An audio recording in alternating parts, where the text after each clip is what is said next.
This wasn't just a policy blunder. It was a declaration of war on one of North America's most vital lifelines. The moment Donald Trump threatened to divert water from the Great Lakes, yes, our Great Lakes, he crossed a line, not just a diplomatic boundary, but a moral and ecological one. And now, with the consequences rippling across two nations, Prime Minister Mark Carney is rising, not just to defend Canadian sovereignty, but to save one of the most important freshwater ecosystems on the planet. Because let's make one thing brutally clear. This isn't some petty dispute over trade numbers or tariffs. This is about 40 million people's drinking water. If you're done watching corrupt elites rig the system and leave you behind, subscribe now. If you want real talk, raw truth, and zero spin, this is your channel. If you're ready to fight back, hit that subscribe button and stand with us. This is about a natural resource so vast, so vital, that it powers industries, supports fisheries, fuels tourism, and defines the very identity of the Great Lakes region. And Donald Trump, in his ignorance and arrogance, thought he could weaponize it. He thought he could bluff and bluster his way into siphoning off Canadian water like it was oil in a pipe. He mocked environmentalists, gutted the EPA, slashed funding for critical monitoring, and then had the audacity to suggest that Canada wasn't doing enough. Enough? Mark Carney took one look at that insult and said, no more. Because while Trump was dismantling every environmental safeguard America had painstakingly built over decades, Carney was building defenses, real ones, data-driven policies, investments in watershed science, and coordinated responses across provinces. He launched a federal initiative to fortify Great Lakes protection, funded cleanup programs, and advanced binational dialogue through every channel available.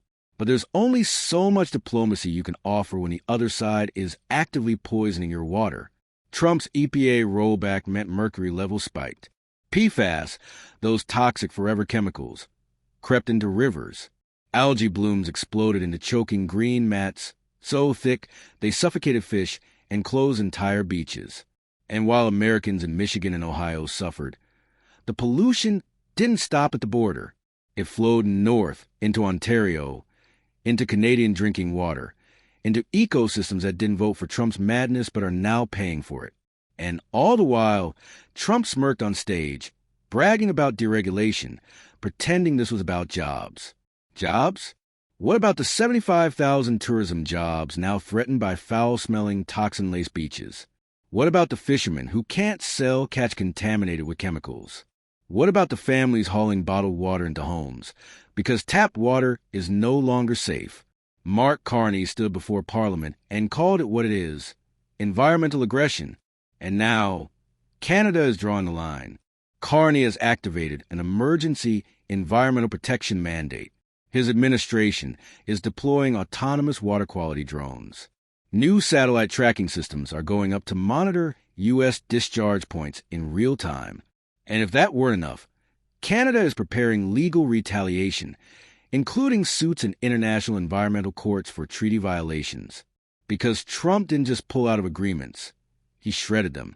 Agreements like the Great Lakes Water Quality Protocol of 2012, painstakingly negotiated, bipartisan, science-based. Trump dismissed it as bureaucratic nonsense. But that nonsense was what kept lead out of water pipes, what kept pharmaceuticals out of fish, what kept children from ingesting neurotoxins. Trump may not care, but Carney does. And now he's rallying international support to isolate the U.S. diplomatically on environmental grounds. You want a water war? Fine. But don't expect Canada to fight it with Twitter tantrums. Because Carney's weapons aren't insults. They're infrastructure. His answer to Trump's ecological sabotage is to invest in water treatment, implement new regulations on runoff, expand cross-provincial water policy frameworks, and push toward climate-aligned water security. And make no mistake, Canada is not alone. Germany has pledged support. France has condemned the U.S. rollback. The G7 Environmental Council, where Trump was once laughed out of room, is now squarely behind Canada's position. This isn't just a bilateral issue anymore. It's a global embarrassment for America. Trump wanted to be a deal maker. What he made instead was a continental crisis. Let's zoom in on the numbers. Toxic algae blooms in Lake Erie have increased 400% in just 3 years. Lead levels in tributaries near industrial runoff zones in the U.S. Midwest have surpassed safety thresholds by fivefold. And PFAS, those canceling contaminants, have been detected at alarming concentrations near former manufacturing sites in Michigan and New York. All of this pollution, it moves downstream, across borders, into Canada. And Trump's answer was to dismantle the very science needed to track it. He cut funding to NOAA's lake monitoring teams, closed satellite telemetry programs, laid off dozens of EPA field agents. In the name of efficiency, he blinded the very agencies meant to protect public health. It's not deregulation, it's sabotage. And now Carney is leading not just Canada, but the entire continent toward a reckoning. He's calling for a new Great Lakes Resilience Pact, one that includes First Nations leadership, scientific consortiums, regional economic councils, and yes, even American state governors, many of whom are quietly begging for federal oversight to return, because even Trump's own constituents know this isn't sustainable. And here's the kicker. When Trump tried to make water a wedge issue, he lost the Midwest. Farmers, fishers, beach towns, they're furious. They see their lakes dying, their industries collapsing, their children drinking bottled water in what's supposed to be the richest country on earth. Meanwhile, in Canada, Carney's approval ratings are climbing. He didn't call names. He didn't tweet conspiracy theories. He offered a roadmap, a water security strategy, a future. This is what real leadership looks like. Trump wants to siphon the lakes. Carney wants to save them. Trump mocks climate change. Carney builds water firewalls. Trump cuts science. Carney funds universities and labs. And the world is watching a petty, egotistical former president destroy what generations built, and a calm, competent prime minister pick up the pieces and lead. The message is clear. If America won't protect the Great Lakes, Canada will. And if the U.S. continues to neglect its duty as steward of the largest freshwater system in the world, it will not only face ecological collapse, it will lose global credibility for a generation. Because this isn't just a lake, it's life. And Mark Carney, he's not just defending Canada's shores. He's defending the future. From freshwater lifeline to flashpoint, how Trump's toxic politics turned the Great Lakes into a global warning. It didn't have to come to this. For decades, the Great Lakes stood as a shining example of what international cooperation could achieve. Canadian and American scientists worked shoulder to shoulder. Cities on both sides of the border coordinated emergency cleanups, disaster response, and fishery preservation. Children learned in classrooms about the shared responsibility of caring for this natural wonder. But all it took was one presidency to flip that legacy on its head. Trump didn't just walk away from environmental agreements. He trampled them. He didn't just defund conservation efforts. He defiled them. And now, in 2025, the consequences are bleeding out into every sector, every community, every economy that relies on the lakes to survive. What used to be a shared treasure has now become a contested zone, a toxic geopolitical chessboard, where water is no longer a shared responsibility. It's a weapon. Trump's initial threats to siphon Canadian water were dismissed as posturing, but then came the executive orders, the federal defunding, the quiet but deadly changes to environmental impact thresholds. He gave polluters a green light, removed penalties for wastewater dumping, and gutted the cross-border advisory boards that once kept our mutual water safe. Canada protested, Trump laughed, and the lakes paid the price. Satellite images tell the story best. Massive algal blooms now stretch across Lake Erie every summer. Poisonous, oxygen-starving monsters that choke wildlife and contaminate drinking water. Fish populations have plummeted. Shipping routes are being disrupted. Insurance premiums for waterfront properties are skyrocketing. And local economies that once thrived on boating, fishing, and beach tourism, they're collapsing. In the face of all this, Carney did what leaders do. He organized. While Trump chased headlines, Carney was building coalitions. He formed an emergency Great Lakes response team, pulling together hydrologists, ecologists, and economists. They didn't just study the problem. They started fixing it. And they did so with urgency. Carney increased funding for wetland restoration by 300%. He established a Clean Water Tech Fund to support Canadian startups innovating around water purification. He accelerated indigenous-led conservation programs, recognizing that First Nations communities had been stewards of these waters long before borders existed. But none of this could stop the runoff from Michigan, or the PFAS discharge from Indiana, or the raw sewage still pouring out from neglected treatment plants in Wisconsin. That's the bitter truth of this crisis. You can't fix a cross-border catastrophe unilaterally. Carney's pleas for cooperation were ignored. His environmental envoys were denied meetings. Canadian researchers were barred from attending joint U.S. water forums. One former NOAA official even leaked internal memos confirming that under Trump's directive, cross-border data sharing was intentionally severed. That's not just negligence. That's sabotage. And yet, Trump's rhetoric grew more absurd by the day. He accused Canada of hoarding water, called climate science woke nonsense, and floated the idea of building a water pipeline from the Great Lakes to the American Southwest, without even consulting Canadian officials. Mark Carney had enough. At a summit in Toronto, he issued the strongest rebuke yet. Canada will not stand idly by as our shared waters are weaponized, polluted, and politicized. We are prepared to act. And act they did. Carney's government filed a complaint with the International Court of Justice, citing violations of the Boundary Waters Treaty of 1909. He initiated a trade review of U.S. agricultural imports tied to polluting industries. And in a bold move, he announced the establishment of a Canadian Great Lakes Guard, a joint task force of scientists, regulators, and Coast Guard units empowered to enforce Canadian water law up to the international border. It was a clear message. Canada will defend its lakes, even if the U.S. refuses to defend its own. The world took notice. Environmental groups across Europe praised Carney's resolve. American governors in the Great Lakes region, many of them desperate for help, quietly reached out to Ottawa for data, cooperation, and support. And global markets responded by divesting from U.S. polluters while pouring capital into Canadian clean water initiatives. Trump, of course, fired back. He accused Carney of eco-terrorism. He claimed Canada was trying to steal the narrative. He threatened to cut all water-related research funding to any state that cooperated with Canada. But it was too late. The narrative had already shifted. Because while Trump was ranting on Truth Social, Carney was on the ground in Thunder Bay, inspecting new filtration systems.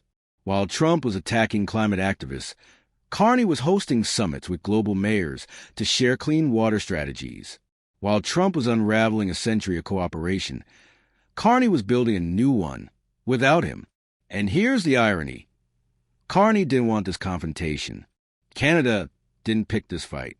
But when Trump turned water into a battleground, Carney turned leadership into armor. And Canadians are responding. National pride in Great Lakes stewardship is surging. Volunteer cleanup efforts have hit record highs. School programs focused on water science are being rolled out nationwide. Carney's poll numbers have jumped. And crucially, a new generation of Canadian voters now sees environmental defense as national defense. Because this isn't just a resource issue. It's a sovereignty issue. It's a health issue. It's a survival issue. And as Trump's America slides deeper into ecological denial and infrastructural decay, Canada is stepping into the void, not as an antagonist, but as a guardian of what matters. Because the Great Lakes don't care about political parties. They don't care about slogans. They respond to science, to policy, to commitment. And that's what Carney brings. Trump brought chaos. Carney is bringing a plan. So here's the question for America. When the water runs green and the fish are gone, when the beaches close and the crops die from contaminated irrigation, what will you do? Blame Canada? Or finally recognize that the lakes don't belong to one man's ego, but to all of us? How Mark Carney just turned Trump's environmental disaster into Canada's global opportunity. Trump thought he could bully his way to dominance. Again. But Mark Carney has done something far more dangerous to Trump's legacy. He's turned the Great Lakes crisis into a showcase of Canadian leadership and American collapse. It started with pollution. It ended with a diplomatic realignment. As Canada solidified its environmental response, international eyes turned north. Europe, struggling with its own water challenges, began modeling parts of Carney's regional response strategy. African water ministers praise his framework of decentralization, resilience, and indigenous collaboration. Japan signed a water technology partnership agreement within months. Let that sink in. Canada is now exporting water governance. Meanwhile, the U.S., once seen as the global standard, is being blacklisted from environmental summits. International environmental bonds tied to U.S. water stewardship are being downgraded, and multiple global banks are including a Trump water risk factor in their investment models, driving money away from U.S. municipalities with high contamination rates. All of it traces back to one man who decided the EPA was the enemy, science was a hoax, and cooperation was weakness. And the kicker? Even U.S. cities are defecting. Buffalo, Detroit, Toledo, entire metro areas are quietly reaching out to Ottawa, begging for collaboration, offering to share data, and seeking joint access to Canada's new water AI infrastructure. Why? Because they know their own federal government has left them to rot. Carney's team is responding, but carefully. They've created municipal protocols for environmental crisis engagement that allow Canadian agencies to assist at the city and county level, even when Washington won't. It's diplomacy from the ground up, and it's already working. Canadian-funded sensors are now operating in Lake Erie waters off the Ohio coast. Canadian AI models are helping predict algae blooms in U.S. waters. Canada is saving American cities from their own federal abandonment. And Trump? He's livid. He's accused Carney of undermining national unity. He's threatened sanctions on Canadian tech firms assisting U.S. cities. But governors are pushing back. If Washington won't help, said one Midwest Republican governor anonymously, then we'll take help from anyone who will. And there it is, the collapse of federal credibility in real time. Mark Carney didn't just expose the U.S. environmental crisis. He's filling the vacuum it created. This is no longer about just Canada's response. It's about a global shift in how the world sees environmental leadership. Carney isn't just a prime minister anymore. He's emerging as the face of a new environmental order, one rooted in action, in data, in dignity. But Trump's downfall doesn't end at international embarrassment. Back home, the consequences of his failures are now political wildfire. Farmers in Wisconsin are watching their crops fail because irrigation systems are clogged with algae. Fishermen in Michigan are catching mercury-laced bass they can't sell. And parents in Pennsylvania are boiling water for formula because tap water smells like diesel fuel. And they're furious. Trump can scream fake news all he wants, but when the water turns green, people don't care what your party is. They care that their kids are sick, their businesses are closing, and their leaders are golfing at Mar-a-Lago while they're fighting for clean water. In Canada, the contrast couldn't be starker. Carney's government has set aside emergency compensation funds for families in at-risk zones. They're paying for bottled water shipments. They're training municipal staff in water crisis protocols. They've even begun planning a national blue infrastructure grid, a cross-country water defense network of treatment, detection, and rapid response units. This isn't just planning. This is protection. And Canadians are responding. Trust in the federal government is up.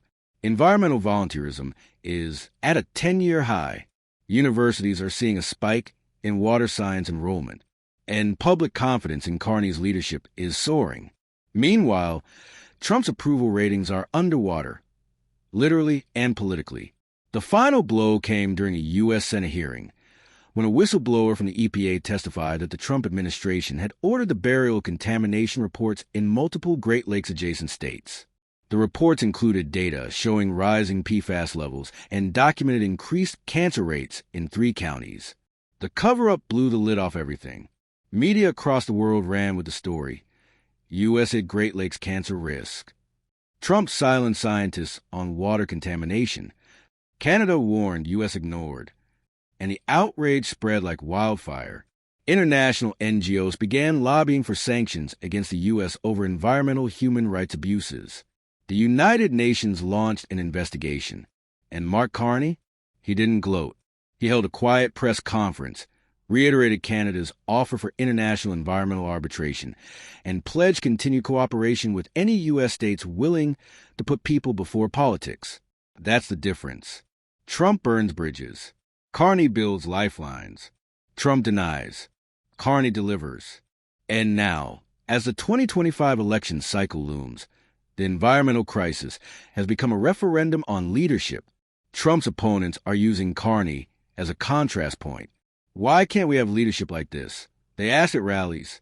Why can't we protect our kids the way Canada protects theirs? The question is no longer about water. It's about what kind of future people want to live in. One where resources are weaponized, where truth is buried, where rivers run toxic and politicians run away. Or one where leadership means stewardship of people, of planet, of the generations to come? Mark Carney made his choice. And in doing so, he didn't just offend Canada. He exposed the rot inside Trump's America and gave the world a vision of what leadership should truly look like.